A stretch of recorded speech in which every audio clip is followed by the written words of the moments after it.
তো hello' guys, কি খবৰ আপোনালোকৰ? আশা কৰোঁ সকলোৰে খবৰ ভাল আৰু মোৰো খবৰ ভাল। আৰু বৰ্তমান মই আছোঁ বিহাৰত, সীতামঢ়িত আছোঁ। বৰ্তমান এটা মন্দিৰত গৈ আছোঁ, বহুত ধুনীয়া মন্দিৰ, নেপাল গৈ আছোঁ। গতিকে আপোনালোকে ভিডিঅ'টো শেষলৈকে চাওক, তেতিয়া গম পাব ক'ত গৈছোঁ, কি মন্দিৰত গৈছোঁ। বৰ্তমান আমি নেপাল যাম, মানে ইয়াৰ পৰা বেছি দূৰ নহয়, মোটামুটি প্ৰায় 23 কিলোমিটাৰমান হ'ব। তো গতিকে মোৰ লগত সকলোৱে বলক। আমাৰ বাছ ৰখি আছে, পূৰা বাছ মানুহ পূৰা ভৰ্তি হৈ আছে বাছত। তাকে যাই আছোঁ এতিয়া, এইবিলাক চাহ যাব লগত। এই পূৰা বাছ ৰখি আছে আৰু সেনেকৈ আৰু মোৰ লগত ভিডিঅ'টো চাই থাকক শেষলৈকে, তেতিয়া গম পাব, বহুত ধুনীয়া লাগিব, একদম মজা। এই পূৰা বাছ ৰখি আছে ইয়াতে।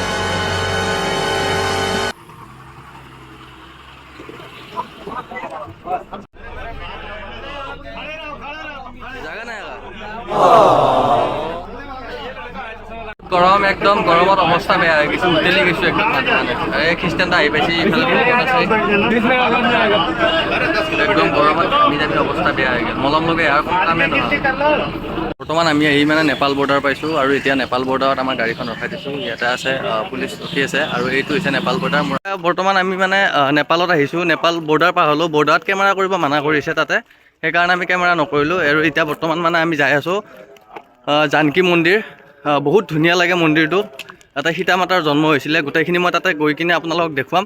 আপোনালোকে ভিডিঅ'টো চাই থাকক, ভাল লাগিব। আৰু মোৰ লগত আছে লস্কৰ আৰু জয়ৰাজ আছে, সিহঁতৰ লগত যাব। আৰু গুজৰাটৰ জয়ৰাজ, এই দেখো একদম পূৰা মানে হিৰো মানুহ একদম। তো ভিডিঅ'টো শেষলৈকে চালেহে আপোনালোকে গম পাব কেনেকুৱা জানকী মন্দিৰ। তাতে সীতা আৰু ৰামৰ বিয়াও হৈছিলে, সেই গোটেইখিনি তাতে মই দেখুৱাম আপোনালোকক। মণ্ডপ বনোৱা আছে, গতিকে ভিডিঅ'টো চাই গৈ থাকক, বহুত ধুনীয়া লাগিব। আৰু এতিয়া খোজকাঢ়ি আছোঁ ইয়াৰ পৰা মানে বিহাৰৰ বাবে, তালৈকে গাড়ী ঘোৰা একো মানে নাপায়, বহুত অসুবিধা। সেইকাৰণে খোজকাঢ়ি যাব লাগিব, 5 কিলোমিটাৰমান খোজকাঢ়িব লাগিব, বেছি দূৰ নহয় মানে। আৰু টেম্পো পালে টেম্পোত গুচি যাম আমি ইয়াৰ পৰা। ঠিক আছে, ভিডিঅ'টো চাই থাকক, মজা লাগিব।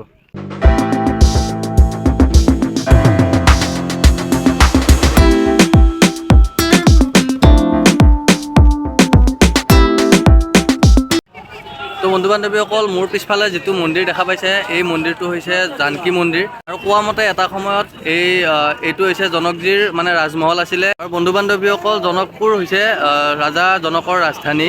আৰু ইয়াৰে যিটো সীমা হয়, সেইটো বিহাৰৰ পৰা নেপাললৈকে সীমা আছিলে গোটেই ৰাজ্যখনৰ। বন্ধু বান্ধৱীসকল, এই মন্দিৰটো আপোনাৰ কাঠমাণ্ডুৰ পৰা, মানে নেপালৰ ৰাজধানী কাঠমাণ্ডুৰ পৰা এই মন্দিৰটোলৈ দূৰত্ব প্ৰায় 400 কিলোমিটাৰ হয়। আপোনালোকে যদি কাঠমাণ্ডু যাব লাগে, তেতিয়াহ'লে ইয়াৰ পৰা প্ৰায় আপোনালোকে কাঠমাণ্ডুলৈ 400 কিলোমিটাৰ যাব লাগিব, তেতিয়া কাঠমাণ্ডু পাব। আৰু এতিয়া আমি ইয়াৰ ভিতৰলৈ যাম। ভিতৰত গ'লে আমি ইয়াতে মাতা সীতাৰ এটা মণিকূট আছে। মাতা সীতাৰ ইয়াতে সৰুকালটো গোটেই কটাইছিলে। আৰু ভিতৰত মাতা সীতা আৰু ৰামজীৰ য'ত বিবাহ হৈছিলে, ইয়াতে আগত আছে, তালৈকে আমি যাম এতিয়া। বন্ধু বান্ধৱীসকল, মাতা সীতাৰ জন্ম ইয়াতে হৈছিলে। আৰু মাতা সীতাৰ জন্মক লৈ ইয়াতে কোৱা হয় যে, ইয়াতে এবাৰ মানে বহুত বেছিকৈ মানে খৰাং পৰিছিলে। তেতিয়া কোনোবা সিদ্ধ পুৰুষে মানে কৈছিলে যে হাল বালে বৰষুণ হ'ব। আৰু তেতিয়া ৰজা জনকে ইয়াতে সীতামণি বুলি এটা ঠাই আছে, সীতামণিত গৈ কিনে, আৰু সীতামণি আমি য'ত আছোঁ মানে সীতামণিত গৈ কিনে হাল বাইছিলে। তাতে হাল বাওঁতে এটা ঘৰা বুলি কয়, যিটো পানী ভৰ্তি এটা হেৰিত, তাতে মাতা সীতাক পাইছিলে আৰু তাৰ পৰা ইয়ালৈকে লৈ আহিছিলে। আহি আৰু গোটেই যিটো সৰুকাল গোটেই সীতাৰ ইয়াতে কটাই দিছিলে। আৰু এতিয়া মই ভিতৰৰ ফালে যাম। ভিতৰত আপোনালোকক গ'লে দেখাম কেনেকুৱা হয়। গোটেইখিনি আপোনালোকে চাই থাকক, ভিডিঅ'টো চাই থাকিলেহে বুজি পাব।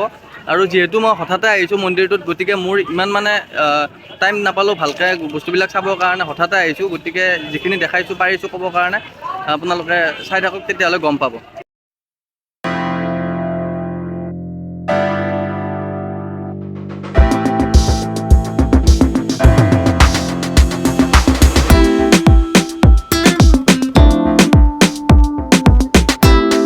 এই মন্দিৰটো নেপালৰ কাঠমাণ্ডু চহৰৰ পৰা প্ৰায় 400 কিলোমিটাৰ দূৰত অৱস্থিত। জনকপুৰ ধাম নামেৰে বিখ্যাত এই মাতা সীতাৰ মন্দিৰটো প্ৰায় 4807 বৰ্গমিটাৰে আৱৰি আছে। এই মন্দিৰটো নিৰ্মাণৰ বাবে প্ৰায় 16 বছৰ সময় লাগিছিল। জানকী মন্দিৰ নিৰ্মাণ 1895 খ্ৰীষ্টাব্দত আৰম্ভ হৈছিল আৰু 1911 খ্ৰীষ্টাব্দত সম্পূৰ্ণ হৈছিল। সেই সময়ত এই মন্দিৰটো নিৰ্মাণৰ বাবে প্ৰায় 9 লাখ টকা খৰচ হৈছিলে, আৰু যাৰ বাবে ইয়াক 9 লাখা মন্দিৰ বুলিও কোৱা হয়।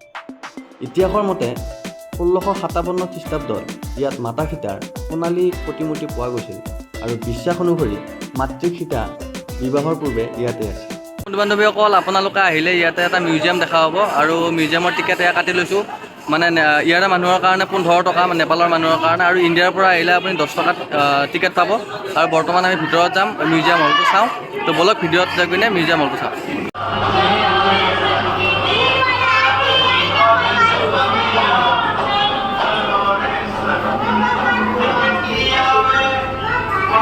আৰু বন্ধু বান্ধৱীসকল ইয়াতে মিউজিয়ামটোৰ ভিতৰত মাতা সীতাক কেনেকৈ পোৱা হৈছিলে তাৰে প্ৰতিছবি এইবিলাক দিয়া হৈছে আৰু কেনেকৈ লালন পালন হৈছিলে ইয়াতে জানকী মন্দিৰত সেইখিনি বস্তুকে ইয়াতে মিউজিয়ামৰ ভিতৰত দেখুওৱা হৈছে। আৰু এতিয়া মিউজিয়ামৰ তলৰ ফালে যাওঁ। यहाँ पे नीचे जाने का रास्ता बना हुआ है, देखिए ये अंदर अंदर बना हुआ है। हाँ नीचे भी कुछ बना हुआ है, नीचे भी है।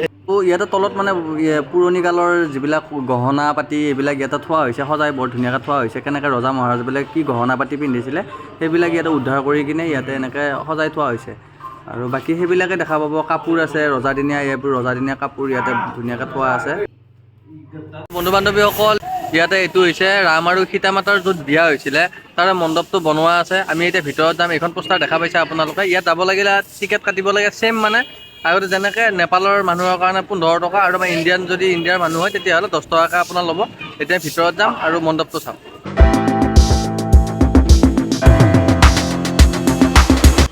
এটা বস্তু লক্ষ্য কৰিব, যিটো জনক মন্দিৰ বনোৱা আছে তাৰ আকৃতি আৰু যিটো মানে ইয়াৰ বিবাহ মণ্ডপটো বনোৱা আছে ইয়াৰ আকৃতিটো সম্পূৰ্ণ বেলেগ বেলেগ। এই বিবাহ মণ্ডপৰ আকৃতিটো সম্পূৰ্ণ নেপালৰ মন্দিৰ যেনেকুৱা ঠিক তেনেকুৱাকৈ বনোৱা হৈছে। আৰু ইয়াতে এইটো নেপালৰ ৰজাই মানে এই মণ্ডপটো বনাইছে। আৰু এতিয়া আমি ভিতৰৰ ফালে যাম আৰু ভিতৰত কি কি আছে আপোনালোকক দেখাওঁ, কেনেকুৱাকৈ কি বনোৱা আছে।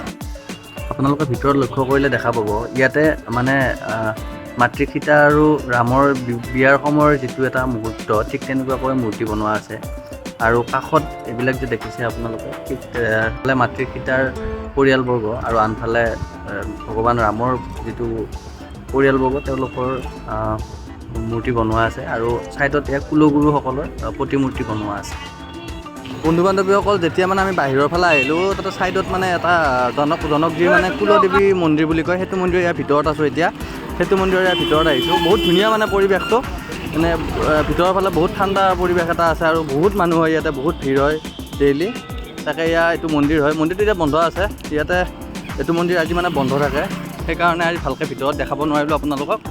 আৰু এইটোৱে আছিলে নেপালৰ এটা ট্ৰিপ, সৰু ট্ৰিপ দেখুৱালোঁ আপোনালোকক। যদি ভাল লাগিছে ভিডিঅ'টো লাইক, শ্বেয়াৰ এণ্ড ছাবস্ক্ৰাইব কৰি দিব নাপাহৰিব। থেংক ইউ আৰু বাই বাই।